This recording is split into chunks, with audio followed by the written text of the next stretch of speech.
Oh, il a neigé, il fait tout blanc dehors, c'est magnifique. Salut, c'est Taibot et aujourd'hui, fini les digressions, je refais une chronique de film. Wouhou. Cette fois-ci donc, je vais vous parler de Southland Tales, un film de Richard Kelly sorti en 2006.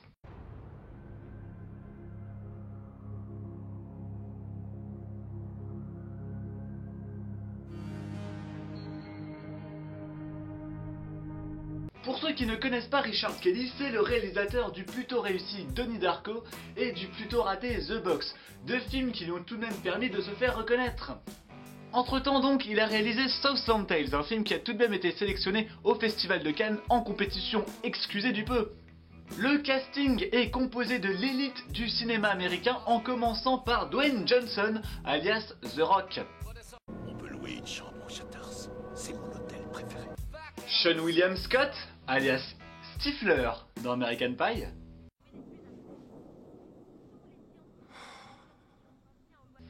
Sarah Michelle Gellar, alias Buffy contre les vampires, qui joue une actrice de porno. Mais au fond de nous-mêmes, on rêve tous d'être une star du porno.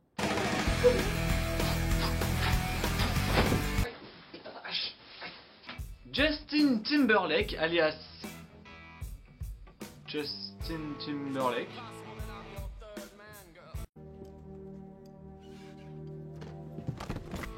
Ou encore notre Christophe Lambert national.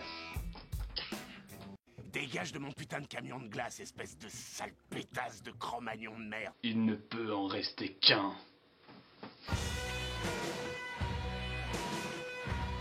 Je me suis fait avoir, moi.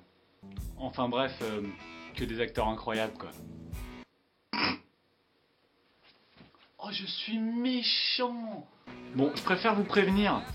Pendant toute la suite de cette chronique, je risque de tirer ce genre de visage. Et vous allez vite comprendre pourquoi. Ok, on parle de ton film. Il parle de quoi en fait? Alors, Southland Tales, de quoi ça parle? Alors, c'est l'histoire d'un acteur amnésique qui est marié avec la fille d'un sénateur, mais en fait il sort avec une actrice de porno. En fait, oui, parce que c'est bientôt la fin du monde, parce qu'en fait c'est la troisième guerre mondiale, et en fait il a écrit un scénario, et c'est un scénario, en fait c'est un prophète, et il y a des néo-marxistes qui vont l'aider à... Mais nom de Dieu, de quoi est-ce que vous parlez? Mieux, je vais vous lire la jaquette, hein, ça va être plus simple. Californie 2008. Une attaque nucléaire a précipité l'Amérique dans la Troisième Guerre mondiale. Face à la pénurie de carburant, la compagnie US Ident élabore un générateur d'énergie inépuisable qui altère la réalité et va bouleverser le destin de l'humanité tout entière. Oui, ouais, j'ai le DVD, il était en promo.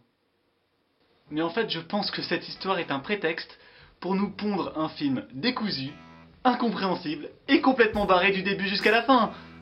Le héros, là, The Rock, il s'appelle Boxer Santaros, mais il est devenu amnésique. Alors il a écrit un scénario où il prévoit la fin du monde, et dans le scénario, il s'appelle Jerry Cocaine. Donc du coup, tantôt il s'appelle Boxer Santaros, tantôt il s'appelle Jerry Cocaine. On confond la réalité, on est paumé, on ne sait plus. Nous avons lu votre scénario. Le pouvoir.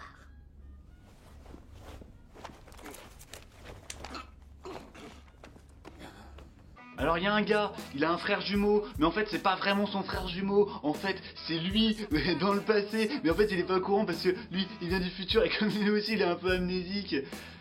On comprend rien.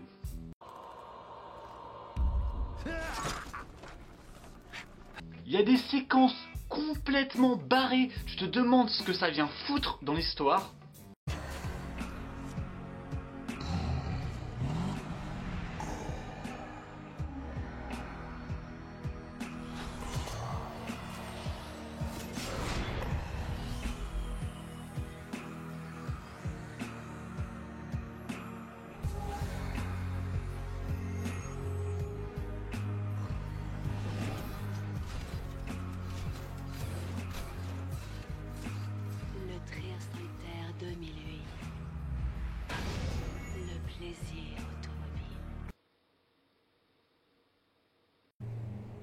Je veux te sucer la bite.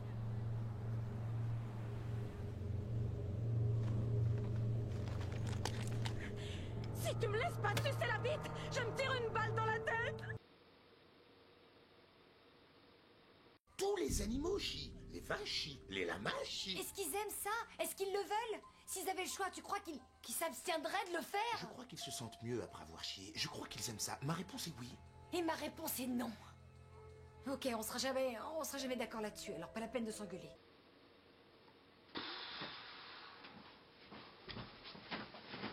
Il y a des dialogues, franchement, ça frise le porno bas de gamme.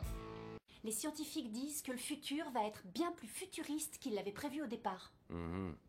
Elle a sa propre émission de télé-réalité. Une ligne de vêtements, des bijoux, du parfum, sans parler de sa boisson énergisante que j'ai goûtée.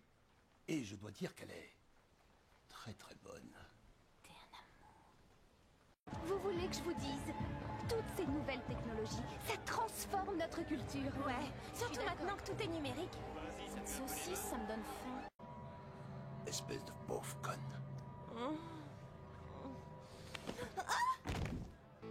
À voir aussi pour la performance de The Rock, qui joue très très bien la peur. Attendez.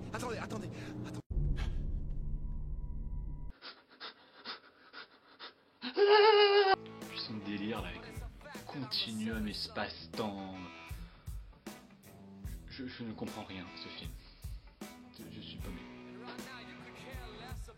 Ce n'est pas possible. Une faille dans le continuum espace-temps. D'un demi-kilomètre. C'est à ce moment-là que le baron a décidé que le premier cobaye humain qui voyagerait à travers la faille serait une vedette de cinéma. Et puis il y a Justin Timberlake. Alors Justin Timberlake, pendant tout le film, il fait la narration, il te parle de fin du monde, de Troisième Guerre mondiale, d'apocalypse, puis plein de trucs très jolis aussi. Mais d'où tu sors? Je ne sais même pas qui tu es! Le chapitre 11 de l'Apocalypse raconte l'histoire de deux témoins venus à Jérusalem pour dénoncer les péchés de l'humanité. Finalement, ils se font tuer par ceux que leur prophétie tourmente. Mais t'es qui, bordel? De quoi tu me parles? Pourquoi tu me parles?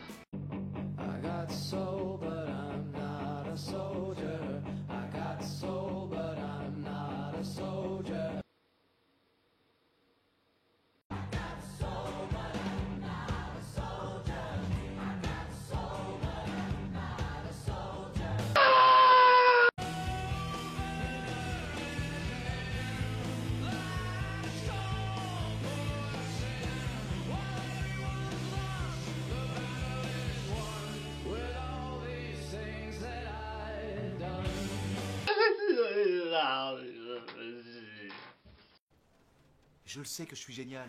Dis-moi un truc que je sais pas. Êtes-vous prêt pour la fin du monde? Non, mais toi apparemment t'es prêt pour la fin de ta carrière.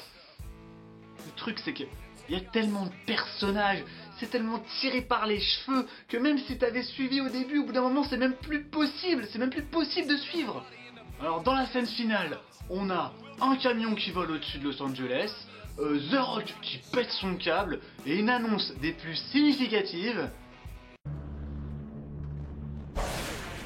Mais il reste un espoir. En fin de compte, nous pouvons être rassurés par cette vérité indéniable. Personne ne vous astique la queue mieux que Krista Now. Et je dis bien personne. Le film dure quand même 2h20, hein. C'est pas négligeable.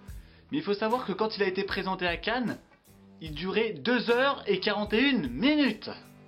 Alors peut-être que le réalisateur, dans un éclair de génie, s'est dit qu'il allait couper les 20 minutes d'explication qui pouvaient peut-être aider le spectateur à comprendre le film. Mais même 2h41 devant ça, ce n'est pas humainement faisable. Non mais je gueule comme ça, mais ce film est tellement barré, bizarre, décousu que tu sais pas si t'es devant un chef-d'œuvre ou une merde intégrale. Combien de cadavres faudra-t-il encore avant qu'une décision arrête? En tout cas, c'est pas banal. Ah non, c'est pas banal. Ah non.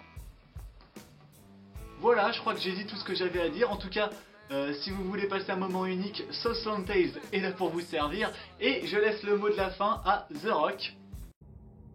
Je suis un beau gosse. Et les beaux gosses ne se suicident pas.